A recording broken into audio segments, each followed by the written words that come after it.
I'm back with my Thoughtful Thursdays. I'm Priya Lobo, founder of Priya Lobo Consults.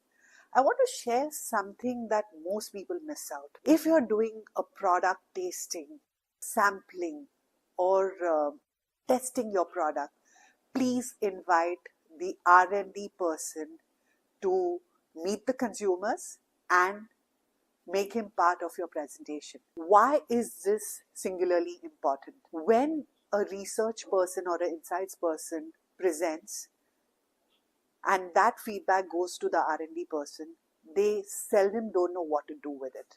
And I'll give you 3 use cases of how we have invited the R&D person to be part of the team, to be part of the consumer immersions. Let's take Levi's. When they really wanted to make the jeans light, breathable, it was about the fabric. Now just imagine if the person who is designing the product was not going to be part of your interviews.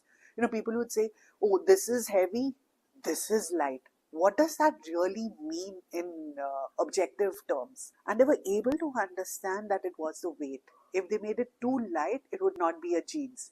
If they made it too heavy, it would still be that uncomfortable rugged jeans that people wanted to move out of, because the seasons have changed. It's becoming a lot more hotter, right? And fabric tech has changed as well. So how do you incorporate that? Therefore, the designer and the R&D team needs to be part of that. Let me give you the second example, my favorite one, Tang.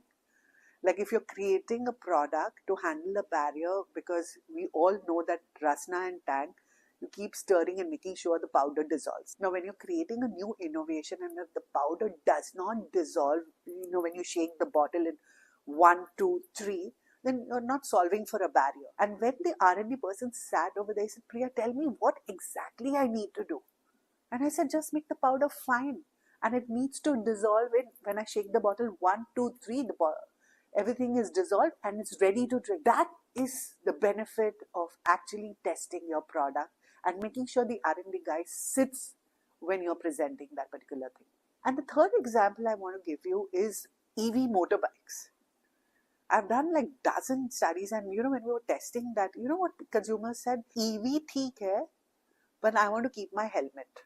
I want to keep those important documents in the dicky. Now, how many of us do that? And I realize helmets are super expensive. And you can't just tie it to your bike and leave it over there. And this is what a person who is developing a product, creating a product for a consumer, satisfying a need, needs to ensure all the stakeholders who are going to use the insights build it into an actionable strategy, use it for new product development, are in the boardroom, sitting and listening and making sure they know what the consumer wants.